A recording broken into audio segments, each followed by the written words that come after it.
Hyvää iltapäivää ja tervetuloa tähän Reiman järjestämään Vapautetaan lapset -webinaarisarjan ensimmäiseen liveen. Tänään puhumme lapsuudesta, ajasta, joka on täysin ainutkertainen.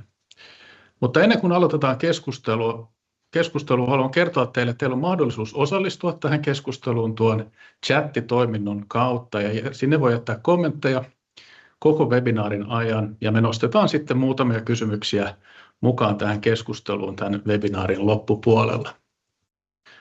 Mutta mennään itse päivän aiheeseen. Viime vuosia on noussut esiin, että suomalaisten lasten hyvinvointi heikkenee.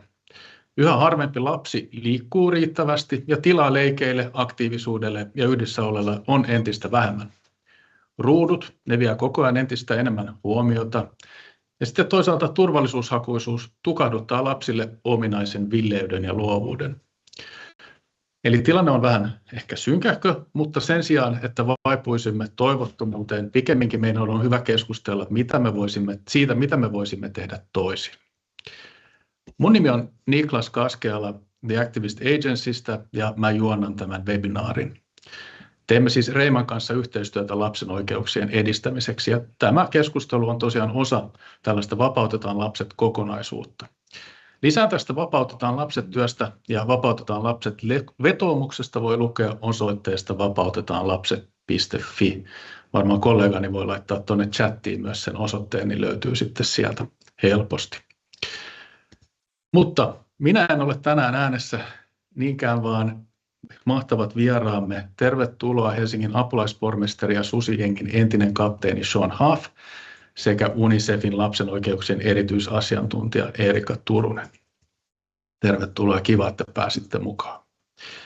Lähdetään liikkeelle lapsen oikeuksien sopimuksesta. Se taitaa olla maailman ratifioidun ihmisoikeussopimus ja Suomessa se tuli voimaan jo vuonna 1991. Mutta tiesittekö, että lapsen oikeuksien sopimus takaa jokaiselle lapselle oikeuden leikkiin, lepoon, vapaa-aikaan, kulttuuriin ja omaan toimijuuteen? Jos Erika, aloitetaan susta, niin voisitko avata vähän, mitä tämä lapsen oikeuksien kirjaus, erityisesti vaikka tästä leikistä ja vapaa-ajasta oikeasti käytännössä tarkoittaa? Kiitos Niklas ja hyvää iltapäivää minunkin puolestani. Olen tosiaan Eerika Turunen ja Suomen UNICEFilla erityisasiantuntijana lapsiystävällisen hallinnon ja lapsen oikeuksien edistäjänä.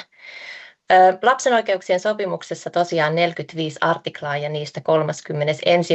sanoo, että lapsilla on oikeus lepoon, leikkiin ja vapaa-aikaan. Ja tämä on aivan ainutlaatuinen kirjaus, että jossain ihmisoikeussopimuksessa annetaan lupa ja oikeus leikkiin ja lepoon. Ja syyhän siinä on se, että lapset on kasvavia, tarvitsevat siihen kehityksensä tueksi oikeuksia ja leikki itse asiassa mahdollistaa heidän kasvun täyteen potentiaaliinsa. Sean, kiitos Erika. Sean, miten tämä lapsen oikeuksien sopimuksen kirjaus oikeudesta leikkiin ja vapaa-aikaan näkyy sun työssä Helsingin kaupungilla?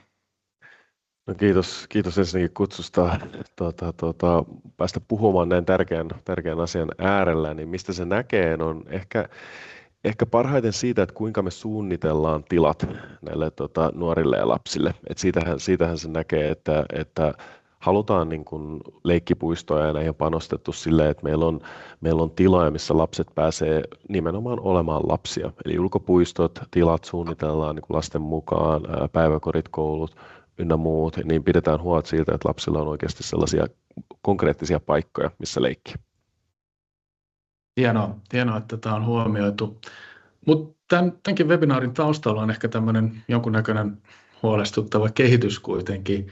Ehkä te tunnistatte sen molemmat ja ehkä webinaarin osallistujat tai katsojatkin sen tunnistaa.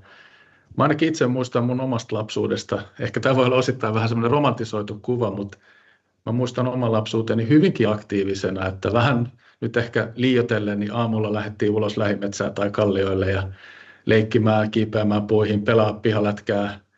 Käytiin korkeintaan sisällä silloin, kun piti tulla syömään tai vaihtaa kuivia vaatteita päälle.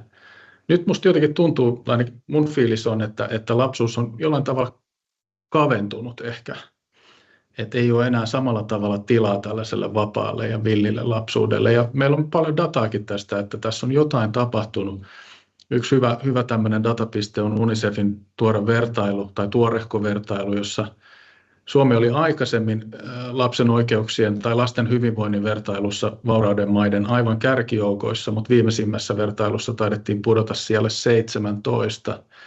Niin tunnistatteko tämmöisen huolestuttavan trendin ja mitä, aloitetaan vaikka Erika susta, että onko mun lapsuuden muistot vaan jotain, jota ei, tai onko siinä jotain totuuden perää, että muistellaan, että aikaisemmin oli lapsuus vähän erilaista? Onhan tässä tapahtunut iso muutos ja hyvä kun mainitsit tuon UNICEFin report cardin, joka tosiaan vertailee rikkaiden maiden lasten olosuhteita ja hyvinvointia ja siellä Suomi tippui sieltä 5 sijalle 17 ja isoimpina syinä oli ylipaino, itsemurhat ja oppimisen tulosten lasku, eli oikeasti aika vakavia asioita. Mutta erityisesti Suomessahan siis 1/4 lapsista vaan liikkuu riittävästi ja joka 3. on jo ylipainoinen tuon report cardinkin WHO:n tilastojen valossa. Ja tähän kyllä vaikuttaa, Sean toi hienosti esiin sen rakennetun ympäristön, eli meillä on kaupungistuminen tapahtunut, jolloin se lasten elintila on kaventunut ja se on myös yksitoikkoistunut tai yksipuolistunut se lasten elintila. Eli ne metsät, ne puut, ne puistot, ne leikkipaikat, ne mahdollisuudet liikkua vapaasti. Eli se on semmoiset niin kuin julkishallinnon, millä tavalla kaupungit, päättäjät siellä voi vaikuttaa siihen, mutta toki sitten se vaikuttaa yksilötasolla siihen, että millä tavalla turvallisuuden tunteeseen, miten siihen suhtaudutaan, halutaanko vanhemmuuden vaateet, millä tavalla pitää lapsia turvassa vai olisiko heillä sittenkin mahdollisuus liikkua vähän vapaammin. No Erika nosti esiin nuo rakenteet. Sean, onko sun mielestä myös kyse lähinnä, että yhteiskunnan rakenteet on muuttunut sellaiseen suuntaan, että villeydeille ja vapaudelle ei ole tilaa, vai onko tässä myös jotain muita muutoksia arvoissa tai siinä arjessa, minkälaista me tarjotaan lapsille? Mitä sanot? No ensinnäkin mä haluan sanoa sen, että joka sukupolvella niin nuoriso on aina pilalla, että lähdetään niin kuin siitä näkökulmasta, että aina on pilalla.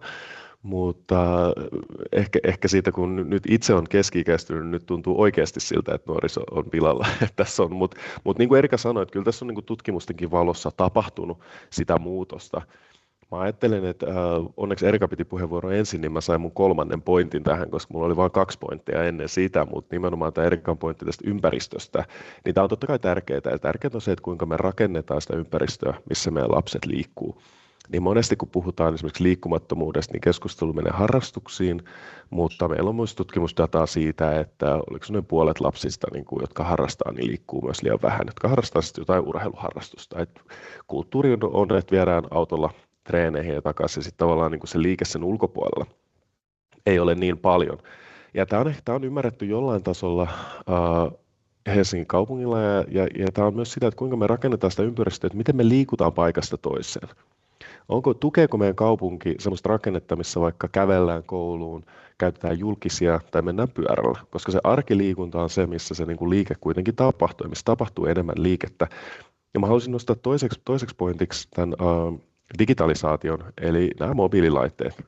Ja se, että meillä on enemmän ruutuaikaa nuorilla, niin se on kyllä pois liikkeestä ja semmoista leikistä, mitä lapsilla voisi olla, ja tämän jokainen vanhempi, joka näkee oman lapsensa ruutuun ääreen, niin kuin todistaa tämän. Ja kyllähän se, niin kuin, et sä mun mielestä väärin, Niklas, muistellut sitä meidän lapsuutta, että on se ysäri, semmoinen kultainen nuoruus, kun ei ollut mitään tekemistä, niin oli pakko mennä ulos ja keksiä jotain lekkimistä, ja siinä se vältyi se pakko, mutta jos mä yhdistän niin kuin Helsingin kaupungilla niin nyt kun me ollaan lisätty näitä mobiililaitekieltoja tuonne kouluihin ja vahvoja suosituksia yläkouluihin, niin sen huomaa siellä kouluissa, että mitä siellä tapahtuu. Ja sen huomaa, että siellä on liikkeet, mutta samalla lisätty sinne sitä leikkiä, eli välituntitoimintaa, jolloin se liike tapahtuisi joka päivä. Olisi aina välituntiliikuntaa tätä tapahtumista joka päivä.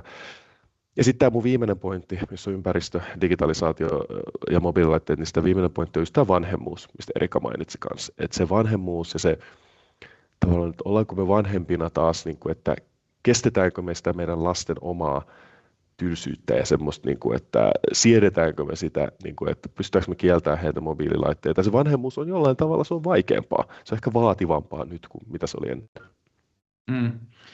tosi hyviä pointteja. Palataan tuohon tylsyyteen vielä ihan kohta, mutta ehkä mä Erika kysyisin sinut vielä, kun Sean nosti esiin nämä mobiililaitteet ja ruudut, niin miten sä näet että niin kuin asiantuntijana, että kuinka se vaikuttaa siihen aktiivisuuteen tai luo sitä epäaktiivisuutta, että jäädään tuijottaa sitä ruutua? No onhan sillä eittämättä vaikutus, ei sitä voi kieltää, että jos ne tuntimäärät on sitä, mitä monta tuntia päivässä käytetään sosiaalisessa mediassa versus siihen, että lähettäisiin ulos. Et varmasti sillä on vaikutus, mutta mä nostaisin enemmän sen rakenteellisen haasteen ja sen niin kuin moninaisuuden, että me ei varmasti löydetä semmoista yhtä selittävää tekijää, että tämä on se syy, minkä takia lapset ei liiku. Tuli monta asiaa mieleen, mutta jos mietitään vaikka, että nythän viimeisimmät MOVE-mittaukset osoitti, että esimerkiksi maaseudulla itse asiassa oltiin huonompikuntoisia kuin kaupungissa. Eli siinä on se molemmat puolet, eli kaupungistuminen selvästi kaventaa lasten elintilaa, jolloin se semmoinen vapaa liikkuminen, erityisesti sitten ehkä eriarvostuminen tulee esiin, koska mille alueille sitten on niitä puistoja ja liikuntapaikkoja mahdollisuus enemmän rakentaa ja lasten liikkua. Mutta sitten maaseudulla sitten taas vaikeudeksi tulee se, että meillä on todella paljon kouluja lakkautetaan, jolloin ne matkat pitenee, jolloin todellisuudessa maaseudulla lapset istuu siellä koulukyydeissä ja takseissa, busseissa sit vaikka 4 tuntia päivässä. Ja sekin on pois siitä liikkeestä, kun sä et enää pysty pyöräilemään tai kävelemään sinne kouluun. Eli siinä on se yksilön vastuu on tietenkin iso ja lapsen oikeuksien sopimuksessakin artiklalla 18 painotetaan sitä vanhempien vastuuta, mikä on ensisijainen, mutta sitten se myös, että valtion vastuu on sitten myös tukea perheitä ja lapsia siinä lapsen oikeuksien sopimuksen kokonaisvaltaisessa toteutumisessa. Eli millä tavalla me mahdollistetaan se lasten liike? Aivan. Sean, sulla nousi käsi ylös.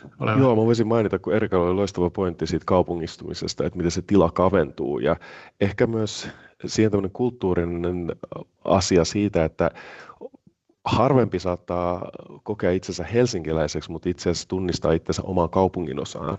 Ja tämä on myös tunnistettu niin kuin kaupunkisuunnittelussa, että miten me saadaan tämmöiset kaupungin osat semmoiseen keskiöön tavallaan, että siellä kaupungin osan sisällä liikutaan ja siellä luodaan sitä yhteisöllisyyttä.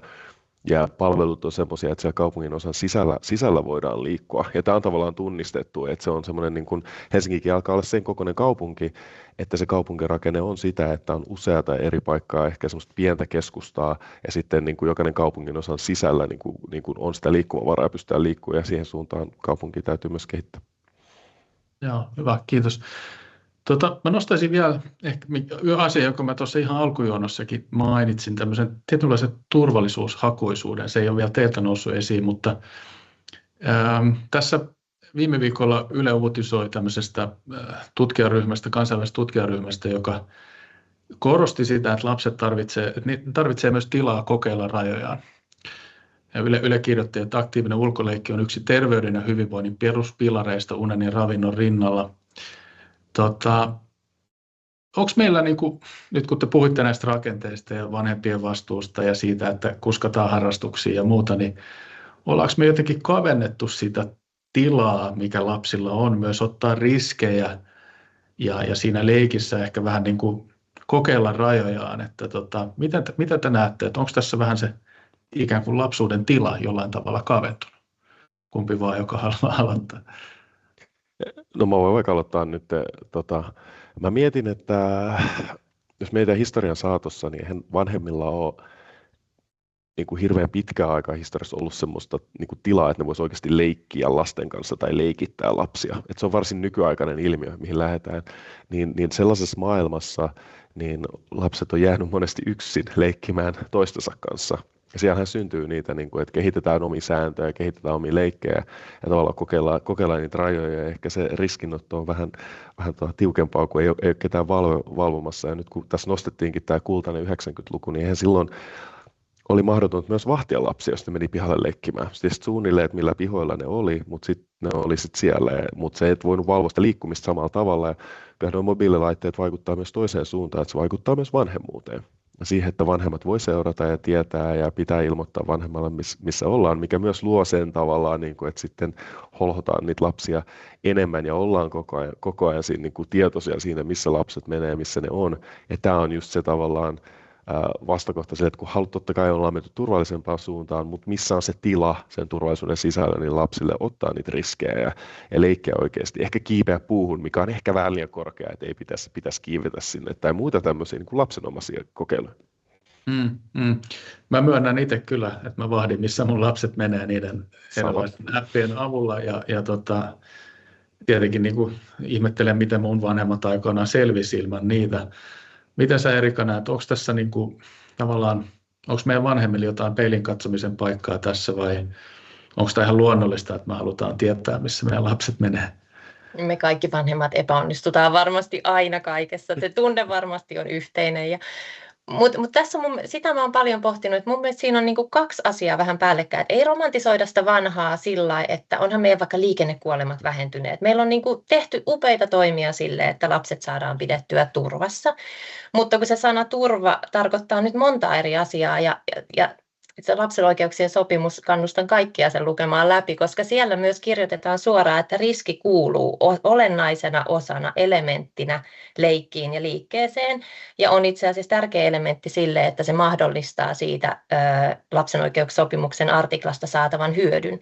Eli vähän niin kuin Sean just sanoi, että sun pitää kokeilla niitä rajoja, vaan sillä tavalla sun niin kuin emotionaalinen, fyysinen, kognitiivinen, hengellinen kehitys kasvaa, kun sä vähän kokeilet niitä rajoja ja saat niitä kokemuksia, että mä ehkä pystyinkin tähän, vaikka olikin vähän jännää. Eli semmoinen niin kuin optimaalisen ympäristön luovat tekijät lapsen oikeuksien sopimuksessa leikille itse asiassa ylläpitää sen, että siellä on turvallinen ympäristö tämmöisistä fyysisistä suoranaisista vaaroista, eli nyt puhutaan vaikka liikenteestä, mutta sitten silti siellä pitää olla sitä haastetta, siellä pitää olla se liian korkea puu, siellä pitää olla niitä kiviä, johon sä kompastut ja satutat itsesi, ja sillä tavalla sä niin kuin kehityt ihmisenä. Ja se on niin kuin mun mielestä tosi iso ero, mikä mun mielestä on ehkä mennyt nyt vähän sekaisin. Mutta onko teidän mielestä niin, että maailma on jotenkin turvattomampi, että ei voida enää antaa yhtä paljon tilaa niille riskeille ja vapaudelle kuin aikaisemmin? Eli onko tuossa jotain perää kuitenkin siinä vanhempien huolessa? No mun mielestä Erika täsmäsi aika hyvin, että, niin kuin sitä, niin kuin, että romantisoidaan, miten asiat oli ennen, mutta oikeasti meidän lapset on niin kuin turvassa ja sehän on hyvä asia, se on todella tärkeä asia itsessään, mutta se ei tarkoita sitä, että meidän ei tarvitse niin kuin aktiivisesti yrittää luoda sellaisia tiloja, missä niin kuin lapset saa olla lapsia ja lapset saa leikkiä, niitä ei tarvitse vahtia. Mä mietin itse tilanteita, missä mä oon ollut se turvallinen aikuinen ja mä oon valmentanut niitä nuoria, niin onko mä pystynyt olemaan se turvallinen aikuinen silleen, että mulla on selvät rajat, mutta niiden rajojen sisällä ne lapset saa leikkiä ja toimia lapsenomaisesti siinä tilassa, koska sekin, että romantisoidaan sitä, että lapset saa yksin leikkiä ja tehdä mitä vaan, niin kyllä he samalla kaipaa niin niitä turvallisia aikuisia siihen arkeen. Ja monesti kaipaa myös, että ne aikuiset leikkii heidän kanssaan ja on siinä leikissä jollain tavalla mukana. Ja mä nyt murran näitä mun omia myyttejä tästä, niin kuin esimerkiksi tästä mobiililaitteesta, niin esimerkiksi turnauksessa, niin mä oon tehnyt silleen, että mä menen mukaan pelaamaan pelejä heillä. Ja me tehdään siitä mobiilipelaamisesta yhteisöllinen tapahtuma. Et sen takia, että me demonisoidaan sitäkin, niin mitä jos me kaikki 10 ollaan siinä samassa tilassa ja pelataan samaa mobiilipeliä. Nyt me tavallaan käytetään sitä teknologiaa hyödyksi, että me pelataan siinä samassa tilassa. Että nämä ei ole semmoisia ihan yksiselitteisiä ratkaisuja aina, niin kuin, että näissä on keinoja, miten pystyy käyttämään sitä teknologiaa myös hyödyksi. No tuosta tullaan ehkä seuraavaan teemaan, jota mä haluaisin kysyä teiltä, eli tylsyys. Niin kuin monet tutkimukset viittaa siihen, että tylsyys myös ruokkii luovuutta ja ikään kuin leikit monesti syntyy siitä tylsyydestä. Mutta nyt kun meillä on nämä laitteet koko ajan käsillä, niin onko meillä enää semmoista tylsyyttä ikään kuin, joka ruokkisi sitä mielikuvitusta, saisi keksimään tekemistä. Kyllä mä muistan omasta lapsuudesta taas, että aina oli tylsää, ei ollut koskaan mitään tekemistä, mutta ei ollut sitä vaihtoehtoa nappaa sitä puhelinta käteen siinä vaiheessa. Niin miten te näette, että tämä on ehkä Erika, aloitetaan susta, kun sä oot nyt lapsen oikeuksien asiantuntija, niin onko tylsyydelläkin joku rooli lapsen oikeuksissa ja lapsen kehityksessä? No niin, vaikeita kysymyksiä. Mä just sanoin, että mä olen aivotutkija, niin mä en ihan voi ottaa kantaa muuta kuin niihin tutkimuksiin, mitä itse olen lukenut, että tylsyys on tärkeä elementti myös sille aivokehitykselle ja kasvulle ja toki sille mahdollisuudelle, että sä lähet sinne luontoon ja lähet sinne lähiympäristöön ja keksit niitä omia tekemisiä. Seanilla oli erinomainen pointti tuossa äsken siitä, että kunhan ne aikuiset on niin kuin saatavilla, että niiden ei tarvitse olla, meillä on hirveät paineet vanhemmuudelle, niin kuin kaikille mahdollisille sun pitää pystyä ja kykeä, mutta kunhan sä oot siinä saatavilla, mutta silti annat lasten kokeilla. Toki myös rajaten, kun on se kokonaisvaltainen vastuu siitä lapsen hyvinvoinnista, niin ehkä siinä uskallan sanoa lapsen oikeuksien sopimuksen näkökulmasta, että sitä tulee rajata sitä käyttöä siinä kohtaa, kun se vaikuttaa sun lepoon ja sun oppimiseen ja muuhun tämmöiseen kokonaisvaltaiseen hyvinvointiin, johon sitten taas liike erityisesti on tutkitusti osoittaa, että se parantaa sitä hyvinvointia ja oppimista. Joo, kiitos. Sean, mä muistan, että sä kerroit tuossa aikaisemmin, kun puhuttiin tästä aiheesta, omasta kokemuksesta näiden laitteiden kanssa ja korisleireistä. Haluatko avata vähän lisää, että miten sä oot suhtautunut näihin laitteiden käyttöön ja miten ehkä niin kuin näyttänyt mallia, että miten me aikuiset voidaan myös toimia sen suhteen? No siis mä kerron tämän useassa tapahtumassa, koska tämä oli mulle sellainen merkittävä tapahtuma, mikä avasi mun silmiä sille mobiililaitteiden vaikutuksille. Ja me oltiin meidän 10-vuotiaiden kanssa koripalloturnauksessa ja mä keräsin näiltä lapsilta kännykät pois. Että ei olla kännyköillä, että ollaan nyt yhdessä ja ollaan täällä turnauksessa tehdään. Ja mä muistan sen hetken, kun me ollaan siellä koululla ja meillä on joku tärkeä peli tulossa ja mä oon kerännyt ne kännykät pois. Ja sitten ne lapset juoksentelee siellä käytävillä ja leikki jotain piilahippaa tai jotain. Ja mun ensimmäinen reaktio valmentajana on se, että nyt nämä juoksee itsensä uuvuksiin nämä lapset, että meillä on tärkeä peli tulossa, että miten näin, niin että kohta ne ei jaksa juosta tuossa pelissä. Kunnes mä sain itsestäni kiinni siinä tilanteessa, ja mä olin, että ei helkkari, nehän on lapsia nyt, nythän ne niin kuin leikkii. Ja mä näin siinä konkreettisesti itse sen mobiililaitteiden vaikutuksen, ja mikä se saattaa olla, ja nimenomaan se tylsyyden vaikutuksen, mikä silloin on. Ja sitten kun meillä oli järjestetty aikoja, milloin sai olla puhelimella, niin sitten huomasi, että suurin osa ei välttämättä ottanut sitä puhelinta, vaan ne jatkoi leikkejä, tai sitten ne tuli ja jotkut saattoi leikkiä vähän aikaa, ja ne saattoi yhdessä pelata pelejä, mutta sitten ne meni taas leikkiä sinne. Et sillä oli niinku ihan valtava vaikutus sillä tavallaan niinku kiellolla siinä tilanteessa, sillä että loi sen tylsän tilan, niin ne sai niiden aivot takaisin siihen tilaan, että jos me ollaan lapsia, me keksitään jotain tekemistä ja me juostaan ja mennään ja leikitään ja pelataan täysin. Niin se oli mulle jotenkin semmoinen oivallus, että ehkä näillä mobiililaitteilla on isompi vaikutus kuin mitä me kuvitellaan. No nyt on musta niin kuin vähän syntymässä tämmöinen vastareaktio näille mobiililaitteille myös maailmanlaajuisesti, että on monia maita, jotka on kieltänyt sosiaalisen median käytön tiettyyn ikärajan asti, ja Suomessakin on ollut tällaisia puheita, ja Helsingissä on nyt kaupungin kouluissa kielletty näiden laitteiden käyttö tietyn ikäisiltä. Niin mitä mieltä te olette tämmöisistä niin kuin kaiken kattavista rajoituksista, että voisiko ne olla se, joka vapauttaa sitä lapsuutta tai luo sitä tilaa sille luovuudelle ja tylsyyden kauttakin ehkä. Kannatatteko tämmöisiä kieltoja tai rajoituksia? No mä oon ollut päättämässä tätä, niin mulla on aika selkeä kanta siihen, mutta mun täytyy sanoa, että Helsingin näkökulmasta niin se on se työkalupakki, mikä meillä on. Että kyllä mä haluaisin vierittää tämän vastuun niille yrityksille, jotka tekee näitä laitteita, jotka luo niitä tavallaan niin kuin somepalveluja, että niissä ei ole ikärajaa, niissä ei valvota ikärajaa, koska ei ole pakko valvoa ikärajaa, mikä tarkoittaa sen, että esimerkiksi Suomessa meillä ei ole lainsäädäntöä, vaan se pitäisi mennä EUn kautta, joka kieltäisi näitä tavallaan niin kuin nuoremmilta. Niin silloin meille niin kuin kuntana niin ainoa vaihtoehto on kieltää kouluissa ne laitteet, koska meillä ei ole muita työkaluja. Itse mä kannattaisin enemmän semmoisia niin kuin rajoituksia, mutta kun niitä ei ole, niin pitää mennä seuraavaksi parhaalla ratkaisulla, ja se on nimenomaan se kielto. Ja mä huomaan tämän eron kouluissa, missä ei ole vielä toteutettu tätä kieltoa, ja kouluissa, missä on.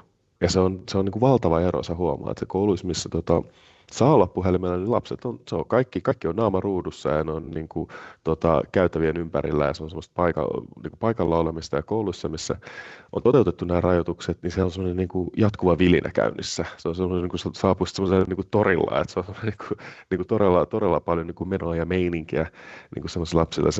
Sen huomaa sen eron siinä, että kun ei ole mobiililaitteet saatavilla. Joo, mitä Erika, mitä mieltä sä oot tällaisista rajoituksista? Itse ainakin tunnistan sen, että se helpottaa sitä vanhemmuutta, kun asetetaan kollektiivisesti tämmöisiä rajoituksia. Ei tarvitse olla se yksi perhe, joka rajoittaa näitä ja kaikki muut saa käyttää. Siinä on aina tämmöisen kollektiivisen toiminnan niin kuin haaste. Mitä mieltä sä oot? Juuri näin. Tämähän on oikeasti kollektiivinen ongelma eikä yksilön yksin ratkaistava. Ja nyt esimerkiksi uusimmat uudistukset juuri tähän, että että digitaalisia laitteita vähän suitsitaan ja sitten liikunnallista elämäntapaa lisätään siellä opetuksessa ja kasvatuksessa, niin erinomaisia toimia kasvattavalta hallitukselta tällä kaudella. Se, mikä on UNICEFin kanta digilaitteisiin suoraan, on se, että lapset kuitenkin on siellä, joten heitä pitäisi myös kuulla. Eli se ei ole täysin irrallinen osa niin kuin tästä niin sanotusti normimaailmasta ja sitten digimaailmasta, että heitä pitää suojella siellä ihan yhtä lailla kuin normimaailmassakin, ja siinä juuri tulee toi Seanin esiin tuoma myös noiden digijättien vastuu tästä aiheesta, eli se ei voi olla vapaasti vaan kaikki saatavilla kaikkea, vaan siellä vastuu on erityisesti niillä yrityksillä, mutta sitten totta kai myös yksilöillä ja valtioilla.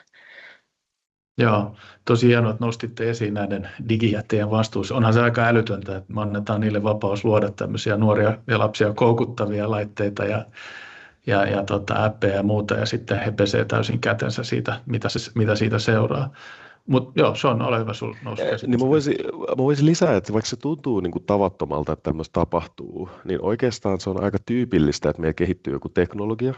Se on hyvin vapaata jonkin aikaan, ja sitten sen jälkeen yhteiskunta tulee mukana ja tekee turvarakenteet. Esimerkiksi autot on kehittynyt tällä tavalla, että tavallaan niin jos mietitään, niin kuin, että siinä ei oikein ollut mitään sääntöjä aluksi, ei ollut turvavyöt, mitään turvamekanismeja, oli vaan ja kuljettiin mitä mentiin, mutta sitten niin niiden päälle rakentui ne liikennesäännöt.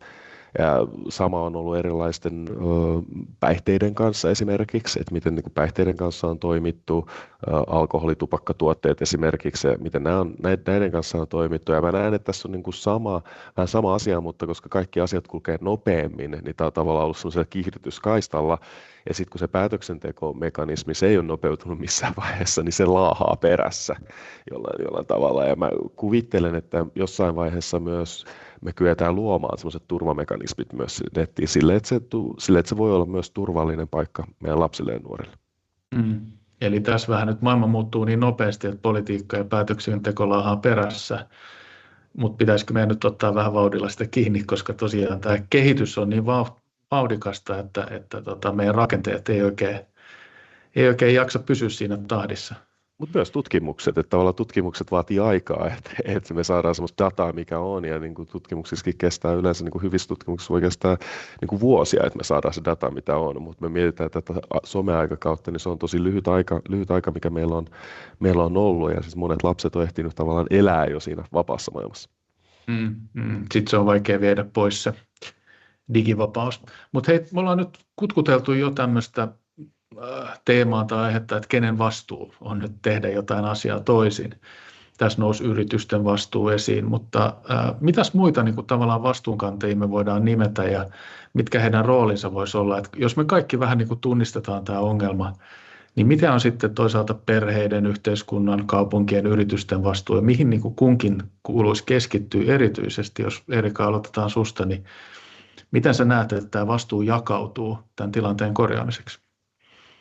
No valtiollahan on selkeä vastuu lapsen oikeuksien edistämisestä ja siellä pystyttäisiin esimerkiksi taklaamaan lapsiperheköyhyyteen ja siihen eriarvostumisongelmiin, mitkä selkeästi vaikuttaa siihen lasten mahdollisuuksiin liikkua ja leikkiä. Se on ihan selvä. Mutta sitten meillä on tämmöinen upea konsepti kuin kunnat, milloin autonomia tehdä myös aika paljon. Ja me tehdään UNICEFilla lapsiystävällinen kuntatyötä ja ne esimerkit on niin inspiroivia liittyen myös vaikka digilaitteisiin, että kun semmoinen yhteisö tulee yhteen ja yhdessä sitten lasten kanssa etsii niitä ratkaisuja siihen liikkumattomuuteen, niin niitä oikeasti löytyy. Vaikka harrastamisen Suomen malli on upea valtion tason ohjauksella tehty, millä lisätään liikunnallisuutta lasten keskuudessa, mutta sitten kunnissa on vaikka törmätty haasteisiin, että koulukuljetukset lähtee sieltä koululta ennen kuin ne harrastukset alkaa. Niin lapsiystävällisissä kunnissa ja useissa muissakin varmasti on muokattu niitä julkisen liikenteen tai sitten niitä koulukuljetusten kyytien lähtemisaikaa, jolloin ne lapset pääsee jäämään sinne koulun pihalle leikkimään sitä fudista ja korista ja kirkonrottaa ja mitä ikinä leikkimään ja sitten vasta lähteen kotiin. Mutta se vaatii sitä paikallistason pohdintaa. Ja sitten tietenkin on se ihan niin kuin yksilötason perheen yksikkö, jossa sä voit esimerkillä näyttää, että hei, kuljetaan pyöräillen silloin kun voidaan tai kävellen silloin kun voidaan ja liikutaan luonnossa ja eletään semmoista aktiivista elämäntapaa, mutta siihen toki ei kaikilla ole ihan samanlaiset lähtökohdat, että en lähde sinne yksilöille laittamaan kaikkea vastuuta. Joo, ei varmasti kaikkea vastuuta. Varmasti meillä vanhemmilla yksilöillä on oma vastuumme. Miten sä, Sean, myös näet niin kuin kaupungin näkökulmasta? Erika korosti tuossa aika paljon tätä paikallista päätöksentekoa, mutta on toki muitakin tasoja. Mitä vastuun tasoa sä korostaisit? Mun mielestä Erika loistavasti nosti esiin nämä eri vastuualueet ja etenkin eritoten noin kuntien vastuu siinä, koska kunnat kuitenkin päättää ja se päätöksenteko on tosi lähellä sitä perheiden arkea ja sitä ympäristöä, missä liikutaan, niin silloin on konkreettisia tekoja sen puolesta. Ja kyllä tässä niin kuin Helsingissä mä näen, että niitä toimia, että mennään koko ajan parempaan suuntaan niillä toimilla mitä tehdään. Et esimerkiksi ymmärretään, että koulut ei ole pelkästään niin kuin sitä koulupäivää varten, vaan ne pihat ja liikuntatilat voi olla sitä yhteisöä varten ja sitä kaupunginosaa varten, ja ne voi liikuttaa sitä kaupunginosaa.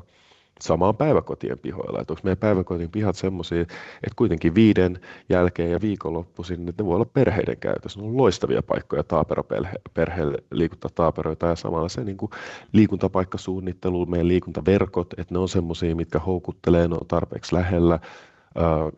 Helsingillä on pitkään ulkokuntosaleja rakennettu ja ripoteltu ympäri kautta todella toiminnallisia silleen, niin kuin, että ne on matalan kynnyksen ja niitä pystyy niin kuin eri tason harrastajat käyttämään näitä asioita. Ja sitten niin, nyt on mun mielestä testataan vielä nuorille sellaisia ulkokuntosaleja, mitkä ovat nuorille sopeutuvia. Että ne on vähän erilaisia, että meillä on niin kuin eri ikäisille suunnittu eri-ikäisiä palveluja, mutta nimenomaan kuntien vastuulla se tilan suunnittelu, se houkuttelevuus, houkutteleeko se, onko pyöräväylät semmoisia, että se houkuttelee käyttämään pyörää, että huolletaanko niitä talvella, onko julkinen liikenne semmoinen, että se on houkutteleva, että pääsee nopeasti niin kuin treeneihin ja takaisin. Nämä on todella tärkeitä semmoisia infraratkaisuja, että millä me voidaan niin kuin madaltaa sitä kynnystä kaikille perheille, niin kuin löytää itselleen semmoisia sopivia tapoja liikkua ja harrastaa.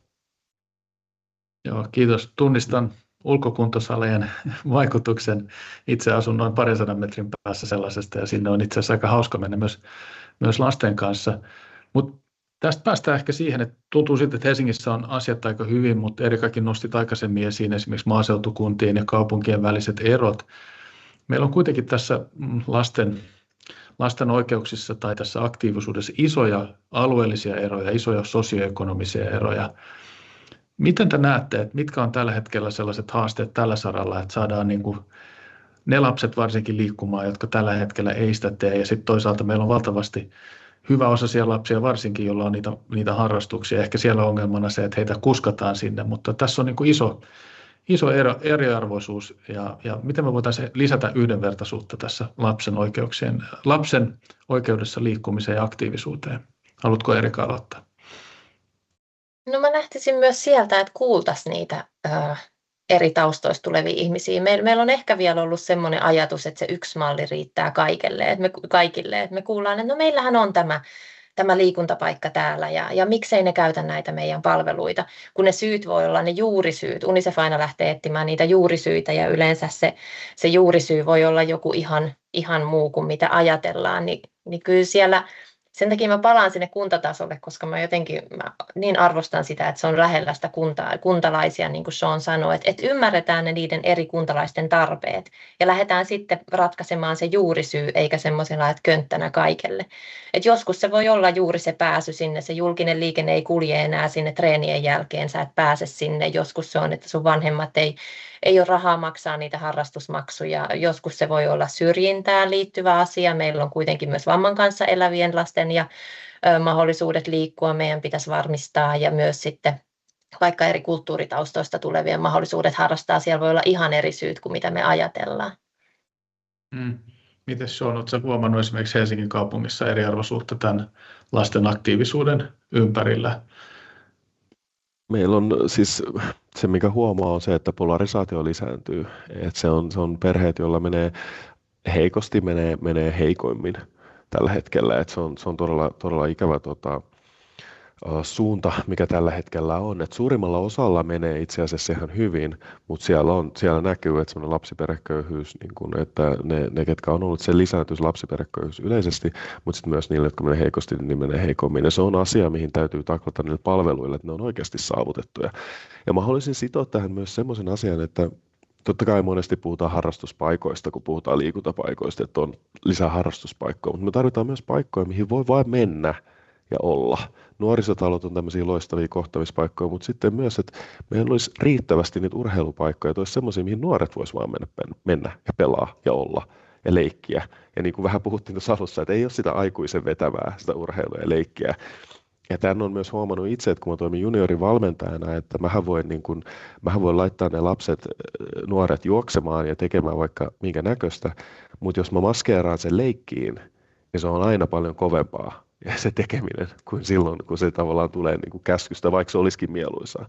Koska kukaan ei ole todistanut sitä, että kun lapset leikkii jotain hippaa tai jotain muuta, niin se vauhti on aivan mieletön ja sitten tullaan aivan hikipäässä, kun on. Niin tämä on se niin kuin tilojen arvo kunnassa. Että jos meillä on sellaiset tilat, mitkä niin kuin on vaan, että hei, lapset, nuoret, te voitte mennä tänne, nämä on teille, niin sitten se niin kuin mahdollistaa sen, että, hei, että nyt siellä voidaan oikeasti leikkiä, nyt siellä voidaan oikeasti olla, ja se mahdollistaa sitä liikkumista ihan eri tavalla. Kiitos. Hei, mä muistutan tässä vaiheessa katselijoita ja kuulijoita, että chattiin voi tosiaan lisätä kysymyksiä. Meillä on kohta napataan niitä esiin. Mä olisin tähän yhdenvertaisuuden ja yhden teeman vielä nostaa esiin. Siinä meidän Vapautetaan lapset -sitoumuksessa tai vetoomuksessa nostetaan esiin myös luontosuhde. Ja tässäkin on niin kuin tietyillä lapsilla on helpompi pääsy sinne lähiluontoon tai metsään tai rantaan tai muuta. Niin miten te näette, onko tässä jotain, niin kuin mitä me voidaan myös tehdä, jotta me varmistetaan, että kaikilla on mahdollisuus löytää sellainen luontosuhde, joka ruokkii sitten hyvää lapsuutta? No täytyy totta kai helsinkiläisenä tietysti täytyy nostaa esiin nämä meidän juuri valmistuneet kruunusillat, joka ei pelkästään tuonut Kruunuvuorenrantaa niin kuin lähemmäs kantakaupunkiin, vaan myös mahdollistaa kantakaupunkilaisilta pääsyn niin kuin lähiluontoon ihan eri tavalla. Ja totta kai kun rakennetaan kaupunkia, niin se on vaikeampaa luoda semmoista niin kuin luontotilaa, mutta mä sanoisin, että Helsinki niin kuin mittakaavalta onnistuu siinä kuitenkin ihan ok. Et meillä on aika paljon täällä semmoista niin kuin puistoa ja luontoa lähes jokaisen lähettyvillä, totta kai kantakaupungissa vähemmän, mutta se kuuluu kaupungistumiseen, että sitä on, mutta siinä mä ajattelen, että Helsinki on aika ainutlaatuinen kaupunki, että on mahdollisuus asua kaupungissa, missä luonto on kuitenkin suhteellisen lähellä. Hyvä, haluatko Erika kommentoida? Otetaan sen jälkeen näitä yleisökysymyksiä. Joo, kiitos Niklas, kun toit esiin. Ja toihan mainitaan ihan lapsen oikeuksien sopimuksessa, että lapsille tulee olla pääsy luontoon. Ja toi on tosi tärkeä elementti. Ja meillä lapsiystävällinen kuntatyössä me kerätään aina lapsilta ja nuorilta palautetta, että mikä on hyvää kunnassa. Ja meillä on yli 120 000 lapsen ääni siellä kerätty ja kaiken ikäisissä, mutta erityisesti nuorissa se luonto tulee aina, siis ensimmäisenä tulee aina se luonto ja leikkipaikat ja lelut. Et se on niinku ihan ehdoton. Ja sitten kun kysytään, että mitä halutaan kehittää, niin nuorilta tulee just toi, että oispa niitä paikkoja, mihin vaan mennä ja olla vapaasti, kokoontua. Mutta sielläkin ne toiveet ei ole niinku mitään järjettömän isoja. Eli jos päättäjät kuuntelisivat lapsia ja nuoriakin enemmän, niin ne toiveet on oikeasti, että se on se hiekkakenttä, se on se mäki, missä voi laskea pulkkamäkeä, se on se metsä, missä voi olla, niin mä aina sanon, että se rakentamaton pieni pläntti voi olla mittaamattoman arvokas juuri sille, että lapsilla on hyvä olla ja he kokevat kuuluvansa siihen yhteisöön ja he pääsevät leikkimään ja liikkumaan. Hyvä, jätetään plänttejä myös lapsille. Otetaan nyt täältä muutamia erinomaisia kommentteja tai kysymyksiä, mitä on tullut chattiin. Kiitos niistä. Lähdetään vaikka tällä liikkeelle, että kommentoija kirjoittaa näin. Voisiko ajatella, että vapautamme lapset mobiililaitteista? Vanhemmat päästävät itsensä helpommalla, kun antavat lasten istua puhelimet käsissä. Mitä mieltä olette? Onko tässä ehkä korostuu tämä vanhempien vastuu tästä kysymyksestä? Mitä sanotte? Niin, onhan se tylsä lapsi aina niin kuin sillä tavalla niin kuin vanhemmalle koko ajan, niin kuin, että sehän on koko ajan siinä vieressä ja roikkuu ja haluaa huomiota, on tylsää ja haluaa tekemistä on sitä tätä, niin kyllä se niin kuin vanhemmuuden kiireessä ymmärtää sen, että se on helppo antaa se mobiililaite olla sillä. Ja sen takia mä uskon enemmän semmoisiin rajoituksiin ja siihen myös, että on joku aika, millä lapsi saa olla mobiililaitteella, että hän ymmärtää, että hän saa olla sillä, että se ei tavallaan ole semmoinen kielletty hedelmä, vaan sillä saa olla, mutta sillä on niin kuin raja myös, mitä saa olla. Ja sillä on selkeät rajat, mitä sillä saa tehdä, niin mä uskon niin vanhempana ainakin itse sellaisen. Miten se Erika? Joo, mä komppaan ihan samaa. Selkeät rajat kyllä voi olla, se on vanhemmuuden ja vanhemman tehtävä ja tasapaino kaikessa. Niin. Hyvä. No toinen kommentti, jonka nostan esiin, liittyy myös vanhemmuuteen. Eli täällä kirjoitetaan, että vanhempi on perheen arjen arkkitehti, jolla on vastuulla arjen rakentaminen niin, että se kannustaa liikkumiseen. Onko tosiaan näin? Tässä meidän keskustelussa korostuu aika vahvasti nämä niin yhteiskunnan rakenteet, että meillä on ne pyörätiet ja julkinen liikenne ja muuta, mutta kyllä itse tunnen aina piston sydämessä, kun niitä lapsia sinne harrastuksiin vaikka kuskaan, että pitäisikö meidän vaan pakottaa ne hyppää siihen fillarin kyytiin sitten ja sanoa, että mene fillarilla treeneihin tai sinne lähimetsään ihan minne vaan. No ehkä kuten niin kuin Erika sanoi äsken, että vähän semmoinen niin kuin tasapaino siinäkin, että kyllähän niin kuin oman jaksamisen mukaan pitää myös katsoa niin kuin vanhemman jaksamisen mukaan, mutta myös lapsen jaksamisen mukaan. Että lapset myös kertoo sitä, että he on välillä niin kuin väsyneitä myös siihen arkeen, että paljon vaaditaan heiltä, niin ehkä se väsymyksen, että mä en ehkä semmoista niin kuin ihan rättiväsynyttä lasta laittaisi polkemaan fillarin selässä, niin montakin se on ehkä niin kuin, se voi olla hänellekin kiva, mutta ehkä luo semmoisia niin kuin tilanteita, missä se sitten on niin kuin helppoa ja rakentamista arkea. Ja tietysti niin kuin esimerkin voimalla vanhempi voi näyttää myös. Mä kääntäisin tuon sillä, että siis jos 1/4 lapsista liikkuu tarpeeksi, niin sehän tarkoittaisi, että 3/4 meistä vanhemmista on kaikki epäonnistunut yksilötasolla. Niin sittenhän, että se ei voi olla niin, että jos on tämmöisiä yhteiskunnallisia isoja haasteita, kuten vaikka ylipaino ja liikkumattomuus, niin ne ei kaikki voi olla yksilön vastuulla. Jokainen voi tehdä jotain, mutta sen takia mä tuon aina esiin sitä, että se on myös sekä yksilön, mutta myös sen lähiympäristön. Jokuhan ei voi vaikuttaa siihen, että vaikka se koulu siitä lähiympäristöstä lakkaa ja yhtäkkiä lapsi istuu 4 tuntia siellä bussissa, jos puhutaan sitten jossain tuolla kauempana. Mutta se on tasapainoilua tosi paljon. Ja voin kertoa omakohtaisen esimerkin sen verran, että meillä on siis todella aktiivisesti liikkuvat lapset, mikä tarkoittaa sitä, että myös yhteiskunta on luonut semmoisen, että pitää harrastaa ja pitää tavoitella ja haluaa tukea lapsia siinä kasvamisessa ja kehittymisessä. Mutta itse asiassa sitten, kun me vähennettiin sitä liikkumista sinne harrastuksiin, niin yhtäkkiä koko perheellä, eli myös niillä muilla lapsilla, oltiin siis ihan semmoisella SM-polulla, niin kaikilla muilla meillä oli aikaa pyörälenkeille. Meillä olikin aikaa lähteä uimaan koko perhe yhdessä. Et se on myös semmoista vastavirtaan uimista välillä, että tämä yhteinen keskustelu tästä aiheesta on mun mielestä sen takia nyt kultaakin kalliimpaa. Joo, hienoa. Sean, nostitko käden äsken? Joo, mä olisin ihan nopea kommentti. Tuo on loistavaa niin kuin esimerkiksi tuosta niin yksilön vastuusta ja yhteiskunnan vastuusta. Että varsinkin nykyaikana tuntuu, että meillä on semmoista uupumista tavallaan, että kaikki pitäisi jaksaa tehdä ja me ollaan epäonnistuttu vanhempana, kun me ei olla meidän lasten kanssa tarpeeksi tehdä sitä ja tätä. Ja mä korostaisin just semmoista armollisuutta ehkä siihen jaksamiseen, että kaikkeen ei pysty. Ja siinä korostuu mun mielestä se niin kuin kunnan vastuu, yhteiskunnan vastuu, että onko ne rakenteet semmoisia, että ne niin kuin tukee sitä jaksamista vai onko ne semmoisia, että se vaan niin kuin lisää semmoista uupumista vanhempien kesken. Hienoa, kiitos. No tästä mä saan aasinsillan viimeiseen kommenttiin, joka ehkä liittyy tähän meidän Vapautetaan lapset -vetoomukseen, eli vapautetaanlapset.fi. Jos ette ole vielä käynyt, niin käykää katsomassa, mutta kommentoija sanoo tai kirjoittaa näin, että eikö tässä ole kuitenkin kyse enemmän inspiroinnista kuin mistään vapauttamisesta. Ja ehkä toi oli aika osuvasti sanottu, että ehkä meidän pitää niin kuin sekä mahdollistaa se aktiivinen lapsuus, mutta myös itse inspiroida sitä kohti. Ja tässä oli tosi hyviä käytännön vinkkejä molemmilta tähän loppuun. Mutta jos mä ihan viimeisenä kysymyksenä teille esitän vielä, että mikä olisi teidän yksi toive tai viesti, jonka te haluatte lähettää nyt kuuntelijoille tai katselijoille, että miten me voitaisiin lisätä aktiivista lapsuutta. Jos yksi viesti pitäisi valita, niin mikä se voisi olla? Tuleeko mieleen? No, mä sanoisin, että löytäkää yhdessä mieluinen tapa liikkua. Tai semmoinen yhteinen tekeminen tai se oma tapa liikkua. Että niitä on hirveästi erilaisia ja se voi olla kaiken näköistä tanssimisesta, kävelyihin, luontopolkuihin, pallopeleistä, ihan pyörälenkeihin, se voi olla ihan mitä tahansa tavallaan, mutta jokin näköinen semmoinen, että meillä on kuitenkin semmoinen sisäinen halu niin kuin liikkua, mikä näkyy ihan niin kuin vauvoista, kun ne tulee taaperoiksi, ne liikkuu, niin tavallaan niin kuin löytää se, inspiroida, löytää se oma juttu, koska silloin kun löytää se oma jutun, niin silloin se on oikeasti helppoa se liikkuminen, mutta sitten jos yrittää mennä johonkin toisen muottiin, niin sitten tulee semmoista pakkopullaa ja sitä ei yleensä jaksa. Hienoa. Erika, saat kunnian kommentoida viimeisenä. Mä komppaan tota iloa, että jotenkin semmoinen ilo siihen tekemiseen takaisin, mutta en malta olla sanomatta, että sitten muutenkin se, että se mitä pystyt, se sun vaikuttamisen Juuri kehällä näin. oleva, niin sitten vaikuta myös yhteiskuntaan. Hienoa. Tähän on hyvä lopettaa. Iso kiitos Erika ja Sean, että osallistuitte tähän keskusteluun. Iso kiitos Reimalle, että mahdollistitte tämän keskustelun. Ja iso kiitos teille kaikille siellä kuvaruudun tai kuulokkeiden ääressä, jotka olette kuunnelleet tätä.